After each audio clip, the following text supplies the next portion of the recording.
இதுக்கு முன்னாடி எனக்கு முன்னாடி 2 பேர் பேசிய மரியா தாவேகாவின் சார்பிலே பேசிய அண்ணன் ஒரு குற்றச்சாட்டு வச்சாங்க. தேமுதிகவை வெளியே விட்டுறக்கூடாது, ஆளுமை இல்லை. இதெல்லாம் என்ன? அதிமுகவே நிறைய பிரிஞ்சு போச்சு, அதுக்கு காரணமே இபிஎஸ் அப்படின்ற ஒரு குற்றச்சாட்டுமே இருக்கு. அந்த நீங்க என்னது வேணா குற்றச்சாட்டு வச்சுட்டே இருக்கலாம். எல்லாம் இன்றைக்கு அவர் செய்தவை எல்லாம் சரி என்பது இன்றைக்கு நிரூபிக்கப்பட்டிருக்கிறது. நான் சொல்லுகிறேன், தேமுதிகவை விட்டதோ, நீங்க சொல்லிட்டு இருக்கிற மாதிரி கட்சி பிளந்து போனதோ, அதெல்லாம் எங்கள் கட்சியினுடைய பொதுக்குழு எடுத்த நடவடிக்கை. ஜனநாயக முறைனா என்னன்னே தெரியாதவர்கள் இந்த குற்றச்சாட்டை வச்சுட்டே இருக்கலாம். என்ன அவங்களுக்கு அவங்க கட்சிக்குள்ள ஒரு ஜனநாயகம் இருக்கணுங்கிற புரிதலே இல்லாதவர்களுக்கு நாம் என்ன போய் அவங்களுக்கு பதில் சொல்ல முடியும்? அப்போ ஒரு கட்சி ஒரு முடிவு எடுக்கிறது, ஒரு தலைவன் அதை எப்படி திறம்பட அந்த முடிவை அமுல்படுத்தணுமோ அதை நிர்வகித்து அமுல்படுத்தி காட்டி கொண்டு இருக்கிறார். புரியுதானுங்களா? அண்ணா திராவிட முன்னேற்ற கழகத்துக்காரனாக நான் சொல்லுகிறேன், அது அந்த எடுத்த முடிவு தான் சரியான முடிவு. நீங்க என்ன வேணா விமர்சிட்டு போங்க, எங்க வெற்றியை எங்களுக்கு தானே தெரியும். எப்படி வெற்றி பெற வேண்டும் என்கிற புரிதலும் அறிவும் அதிமுக காரனுக்கு இருக்கு இல்லையா? நாங்கள் சொல்லுகிறோம், மிக தெளிவான முடிவை அவர் எடுத்திருக்கிறார் என்பதை நாங்கள் சொல்லுகிறோம். இவர்கள் எல்லாம் சொல்லிக் கொண்டிருந்தார்கள், பிரிந்து விட்டது, கட்சியே போய்விடும், அங்கே போய்விடும், இங்கே போய்விடும். இப்போ நீங்க கூட கேட்குறீங்க பாருங்க, சின்னமெல்லாம் போயிடும். நாங்கள் பயந்துட்டோமா? எதுக்காவது ஒரு அந்த மனிதர் அச்சப்பட்டாரா? எதை பற்றியும் கவலைப்படவில்லை. அவர் அவருடைய அரசியலை, இந்த மக்களுக்கு தேவையான அரசியலை முன்வைத்தார். அந்த அரசியல் இன்றைக்கு வெற்றி பெற்றுக் கொண்டிருக்கிறது. அண்ணா திராவிட முன்னேற்ற கழகம் தன்னை மீண்டும் ஒரு வலிமையான எதிர்க்கட்சியாக 2021 காட்டுச்சு. மீண்டும் ஆளத்தகுந்த கட்சியாக இப்பொழுது அது நிரூபிக்கும். அதே போல அண்ணன் பேசும்போது ஏதோ சொன்னார், இந்த டிவிகே விசஸ் டிஎம்கேன்னாரு. அது ஒன்றும் எத்தனை தடவை தான் நம்மளும் சொல்றது. அதாவது ஒரு ரொம்ப நாளைக்கு முன்னாடி இந்த பவர் ஸ்டார்னு ஒரு நடிகர் வந்தார். அவர் திடீர்னு ஒரு நாள் சொன்னார், உண்மையிலேயே போட்டியே எனக்கும் ரஜினிகாந்துக்கு தான்னாரு.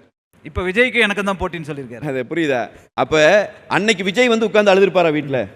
ஐயோ என்னடா போட்டியே பவர் ஸ்டாருக்கு ரஜினிகாந்துக்கு தானாமாவே, நம்மளை விட்டுட்டாங்களேன்னு அழுதுருப்பாங்களா? அன்றைக்கு விஜய் அழுதுருந்தால் இன்னைக்கு அதிமுகவும் கவலைப்படலாம்.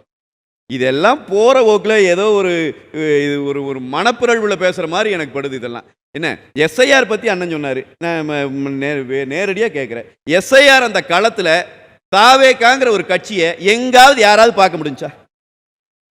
நாங்க இருந்தோம், அதிமுக இருந்தது, திமுக இருந்தது, அதிமுக கூட்டணி கட்சிகள் இருந்து திமுக கூட்டணி கட்சிகள் நாங்க பார்த்தோம், களத்துல பார்த்தோம். களத்திலே பார்க்கிறோம், களத்துல தான் சார் நாங்க கேட்கிறோம். எங்க இருந்தீங்க? டிவிக்கே உண்டா? 1.25 லட்சம் கோடி உறுப்பினர்ல ஒரு 10 பேர் அந்த எஸ்ஐஆர் பார்க்க அனுப்பியிருக்கலாம்ல. நான் கேட்கிற கேள்வி பதில் சொல்லுங்கண்ணா. எஸ்ஐஆர் களத்தில் ஒருத்தர் அப்படின்னா என்னன்னா, களத்தில் யாருமே இல்லை, இந்த மீடியாக்கள் இல்லை என்று சொன்னால் இந்த 4 முனை போட்டி என்பதே வந்திருக்க. தாவேகாவுக்கு எல்லா அங்கீகாரமே மீடியாவிலிருந்து கிடைக்கிற அங்கீகாரம் தான். களத்தில் அவர்கள் செய்த வேலை என்பது ஒன்று இல்லை. ஆனால் இவர்கள் இப்படி பேசிக்கொண்டே இருப்பார்கள், உட்காந்துட்டு எங்களுக்கும் திமுகவுக்கும் தான் போட்டி, இனி அடுத்த தேர்தலில் அனைவரும் எங்களுக்கும் டெல்லிக்கும் போட்டிம்பாங்க, இது எதுவும் பேசிட்டு இருப்பாங்க. ஆனால் அதை பற்றி நம்ம கவலைப்பட வேண்டிய அவசியம் இல்லை. களத்திலே நின்று மக்கள் அரசியலை செய்து, நான் கேட்கிறேன், எத்தனை பேருக்கு ஓஏபி வாங்கி கொடுத்துருக்கும் தாவேகா? ஓஏபின்னு என்னன்னு தெரியுமா தாவேகாரங்களுக்கு? எத்தனை பேருக்கு ரேஷன் கார்டுக்காக வேலை செஞ்சிருக்கோம்? எத்தனை பைப் கனெக்ஷனுக்கு தாவேகா முயற்சி பண்ணியிருக்கோம்? இந்த எதிர்கட்சியாக நாங்கள் இருக்கிற இடத்துல நாங்கள் பண்ணது நான் காட்டுறேன். ஏதாவது இதெல்லாம் ஏதாவது பேச்சா? அப்படின்னா அரசியல் என்பது மேடையிலே பேசிக்கொண்டே போய்கொண்டிருப்பதும் மீடியாவை வச்சுட்டு பண்ணிட்டு இருக்கிறது அரசியல் அல்ல. அது களத்திலே செய்வது, அது மக்களோடு நின்று செய்வது, அது மக்களினுடைய அடிப்படை பிரச்சனைகளுக்கு தீர்வு காண்பதிலே இருப்பது. அதை தொடர்ச்சியாக செய்கிற இயக்கம் அனைத்து இந்திய அண்ணா திராவிட முன்னேற்ற கழகம். மாற்றம்னாரு அண்ணன், மாற்றம் வந்தே தீரணும்னாரு. எதுதான் மாற்றம்? நான் இப்போ கேட்குறேன். இந்த மாற்றம்னு நிறைய பேர் இப்போ இந்த மைக்கு வச்சா முன்னாடி வச்சா அவங்க சொல்லும்போது ஒரு சேஞ்ச் வேணும் சார், கண்டிப்பாக ஒரு சேஞ்ச் வேணும். நான் சொல்கிறேன், தயவு கூர்ந்து அறிவுபூர்வமாக யோசித்து பாருங்கள், எது மாற்றம்? திரைத்துறையில் இருக்கிற ஒருவர், அதில் ஒரு ஃபேமஸாக, அதில் திறமையானவர், அதெல்லாம் எந்த மாற்று கருத்தும் இல்லை. அவர் ஒரு நல்ல நடிகர், நல்ல புகழ்பெற்று இருக்கிற நடிகர். அவர் திடீரென்று இறங்கி நான் முதலமைச்சர், நான் உங்களுக்கு ஊழலை ஒழித்து விடுவேன், நாட்டை காப்பாற்றி விடுவேன், நான் தான் எல்லாம், நான் முதலமைச்சராகி விடுவேன் என்று சொல்லுவது, இவர் முதலமைச்சராக வருவது ஒரு மாற்றமா? ஒரு முதலமைச்சரின் வீட்டிலேயே மகனாக பிறந்து, அந்த நிர்வாகத்திலேயே வளர்ந்து, பாதுகாப்போடையே என்னைக்குமே இருந்து, அவர் அவர் நான் தான் முதலமைச்சர் என்று, அது மாற்றம் அல்ல. மாற்றம் என்பது இது. உங்களைப் போல என்னை போல இந்த இடத்துல உட்கார்ந்து கூட்டம் கேட்டிருந்து, உங்களைப் போல என்னை போல ரோட்டில் இறங்கி அரசியல் பண்ணி, கிளைக்கழக செயலாளராக தொடங்கி, ஒவ்வொரு இடத்துலையும் நடக்கிற சின்ன சின்ன துரோகங்களிலிருந்து பெரிய அளவிலான கழுத்தறுப்புகள் வரைக்கும் அத்தனையும் ஒரு மனிதன் அனுபவித்து கடந்து போட்டி போட்டு தனக்கானதை தானே உருவாக்கி தன்னைத்தானே கட்டமைத்து மேலே எழுந்து ஒருவர் நம்மிலிருந்து வருகிறார் என்றால் அதுதானே மாற்றம். அப்ப ஏற்கனவே மாற்றத்தை வச்சிருச்சே அனைத்து இந்திய அண்ணா திராவிட முன்னேற்ற கழகம். மாற்றம் என்பது நம்மிலிருந்து ஒருத்தர் அரசால போவதுதான், நம்மிலிருந்து ஒருவர் ஆட்சி அமைப்பதுதான் மாற்றமே ஒழிய ஏதோ ஒன்று திடீர்னு வர்றதெல்லாம் மாற்றம் இல்லை என்பதை மட்டும் நான் மிக தெளிவாக உங்களுக்கு குறிப்பிட விரும்புகிறேன். அதே போல மரியாதைக்குரிய நாம் தமிழர் கட்சியினுடைய ஒரே நிமிஷம் முடிச்சிடறேன். நீங்க 2 பேர் குற்றச்சாட்டு வச்சங்காட்டி அதை சொல்ல வேண்டியிருக்கு. அவரு நம்ம தம்பி சொல்லுகிற போது கூட பாஜக கூட்டணி வந்து முதல்ல வைக்க மாட்டோம்னு சொல்லிட்டு பிறகு வைத்து கொண்ட அளவுக்கு அவருக்கு நம்பிக்கை இல்லாமல் போயிடுச்சு அப்படிங்கிற மாதிரி சொன்னார். அது நாம் தமிழர் தரப்புலன்னு சொல்லும்போது எனக்கு கருக்குன்னு இருக்குது. நாங்கள் சொன்னதை அப்படியே மாறாமல் அதிலேயே ஒன்று என்ன சொன்னமோ அதையே தான் சொல்லிட்டு இருக்கணும், அப்படி சொன்னா தான் நம்பிக்கையை பெற முடியும் என்று நாம் தமிழர் தரப்பிலிருந்து பேசுவது எனக்கு கபீர்னு இருக்குது. நானும் பேசிக்கிறேன். 2009 நம்ம பேசுனதெல்லாம் இன்னைக்கும் நம்ம பேசிட்டு இருக்கிறோமா அப்படின்னு கேட்டா அதுக்கு சில நிறைய காரணங்களை அவங்க அடுக்குவாங்க. இதெல்லாம் நம்மளுடைய நிலைப்பாட்டுல உறுதியா இருக்கிறத சொல்றாரு. அதான் நான் கேட்கிறேன். அதைத்தான் மறுபடியும் சொல்றேன். ஒவ்வொன்றும் அடுக்க வேண்டாம்னு நினைக்கிறேன். எந்தெந்த நிலைப்பாடுகள் அவங்க மாறி இருக்கிறாங்க என்பது மக்களுக்கே தெரியும். எங்களை பொறுத்த வரைக்கும் பாரதிய ஜனதா கூட்டணி நாங்கள் வெளியே போனதும் சரி, கூட்டணிக்குள்ளே வந்ததும் சரி, மீண்டும் நாங்கள் தெளிவுபடுத்தி இருக்கிறோம்.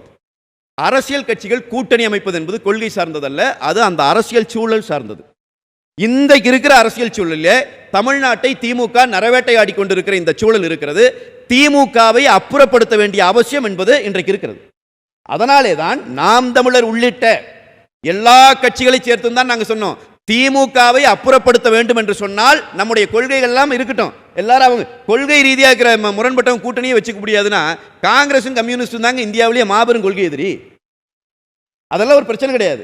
நான் இந்த அரசியல் சூழல் என்ன, இன்னைக்கு தேவை என்ன, நாளைக்கு காலையில் மக்கள் இந்த மண்ணில் வாழணும்னா ஒரு பாதுகாப்பான அமைப்பு இருக்கணும் அப்படின்னா அதுக்கு திமுக அப்புறப்படுத்தப்படணும். அப்போ அது குறித்து அதற்காக ஒன்றுபட வேண்டும் என்ற கோரிக்கையின் அடிப்படையில் நாங்கள் பாரதிய ஜனதாவோடு மற்ற ஏனைய கட்சிகளோடு கூட்டணி வச்சிருக்கிறோம். இந்த கூட்டணி நீங்க மாறி வச்சுட்டீங்க எனவே நம்பிக்கை போய்விடும் அப்படின்னா தான் சொன்ன கருத்திலிருந்து தானே முழுமையாக மாறுபட்டு மீண்டும் அதையே பேசுகிற தலைவர்கள் மீதான நம்பிக்கை எப்படி இருக்கும்னு எனக்கு புரியலையே. இல்லை, நீங்கள் குறிப்பாக ஏதாவது சொல்ல வரீங்களா? யாராக இருந்தாலும் சரி அவர்கள் எப்படி தலைவர்களாக ஏற்றுக்கொள்வார்கள் என்பது எனக்கு புரியல. அதே மாதிரி இலவசங்கள் குறித்தும் தம்பி சொல்லியிருந்தாங்க. இலவசங்களை பொறுத்த வரைக்கும் நாங்கள் ஏற்கனவே பல முறை நாங்கள் சொல்லியிருக்கிறோம். இந்த இலவசம் கொடுப்பதுன்னா நாம் தமிழர் கட்சியும் சரி, தாவேக்காவும் சரி, தாவேக்கா இலவசம் அவங்களே கொடுக்குறேன்னு அறிவிச்சிட்டாங்க. நாம் தமிழர் கட்சி தொடர்ச்சியாக அதை பேசுது. நான் தம்பிக்கு அன்போடு சொல்கிறேன், மரியாதைக்குரிய அண்ணன் சீமான் வீட்லேயும் 100 யூனிட் இலவச மின்சாரம் ஏற்கனவே கொடுக்கப்பட்டு கொண்டு இருக்கிறது. நாம் தமிழர் கட்சிக்காரங்க யாரும் அது இதுவரைக்கும் சரண்டர் பண்ணல, எங்களுக்கு வேண்டான்னு சொல்லலை. அப்போ அது தப்பு கிடையாது. முதல்ல நாம் அதை பெற்றுக்கொள்ளுகிற போது அதை சாதாரணமாக பார்க்கிற நாம் தமிழர் கட்சி மக்களுக்கு அதை பணமாக கொடுக்கிற போது கையேந்த வைக்கிறீர்கள், பிச்சையெடு, இந்த வார்த்தைகளை முதல் தவிர்க்கணும்னு சொல்கிறேன். ஒரு அரசன் ஆட்சி நடத்துகிற போது மக்களுக்கு பணம் கொடுத்தால் அதை கையேந்த வைக்கிறேன்னு சொல்லலாம். ஆனால் மக்கள் ஆட்சி நடக்கிற போது மக்கள் பணத்தை மக்கள் பிரதிநிதிகள் மக்களுக்கு கொடுக்கிற போது அது முதல் இந்த மாதிரி வார்த்தைகளை சொல்லுவதை தடுக்கணும். பிச்சை எடுக்கிறீங்க அவங்களுக்கு, அதெல்லாம் ஒன்றும் கிடையாது. நாங்கள் வெளிப்படையாக சொல்லுகிறோம். இப்போ மரியாதைக்குரிய விவசாய அரசியல் கட்சிகள் சார்பற்ற விவசாய சங்கத்தினுடைய தலைவர் ஈசன் இப்போ சமீபத்தையும் கூட அவர் சிறைப்படுத்தினாங்க. அவர் ஒரு விஷயத்தை இப்போ சொல்லி பேசுறார். அவர் சொல்றார், இந்த விவசாய பட்ஜெட் என்று சொல்லி போடு பட்ஜெட்ல நீங்க விவசாயிகளுக்கு மானியமாக கொடுக்கிற தொகையை எங்களிடம் பணமாக கொடுத்து விடுங்கள், அது எங்களுக்கு அதிக பயன் தரும்னு ஒரு விவசாய சங்க தலைவர் சொல்றார். இப்ப இது ஒரு மெத்தட், இப்ப இது ஒரு பொருளாதார முறை. மக்களிடம் பணத்தை கொடுப்பதன் மூலமாக வாங்கு திறன் அதிகரிக்கும், பொருளாதார சுழற்சி அதிகரிக்கும். இது பொருளாதார வல்லுநர்களோடு கலந்தாலோசித்த பிறகுதான் இந்த முடிவை இந்த கட்சிகள் எடுக்கிறது. அப்படி ஒரு இதை கொடுக்க போகும்போது எந்த விதமான அவர்களுக்கு ஒரு தரவுகளும் இல்லாமல் இதை கொடுக்குறீங்க, மக்களை கையேந்து வைக்கிறீங்க, இலவசம் கொடுத்து மக்களை கெடுத்துட்டீங்க என்று பேசுவது தவறானது. வாங்கும் சக்தியை அதிகரிக்கிறோம், பொருளாதார சுழற்சியை நேர்மை செய்கிறோம். ஒருவேளை இந்த முறை தவறு என்று காலத்தில் எங்களுக்கு தெரிய வந்ததுன்னா அந்த முறையை மாற்றிக்க போகிறோம். இது ஒரு பொருளாதார முறை, அவ்வளவுதான். எனவே இதையெல்லாம் குறித்து குற்றஞ்சாட்டுவதன் மூலமாக ஒரு தலைவரினுடைய அந்த தகுதியை குறைத்துவிட முடியும் என்று நினைத்தால் அது சரியானதாக இருக்காது. எடப்பாடியார் தான் மிகச்சிறந்த தலைவர் என்பதை கடந்த காலத்தில் நிரூபித்திருக்கிறார், எதிர்காலத்திலும் நிரூபிப்பார். அவருக்கான களம்தான் 2026 என்பதை நான் ஆணித்தரமாக அழுத்தந்திருத்தமாக பதிவு செய்து விடைபெறுகிறேன்.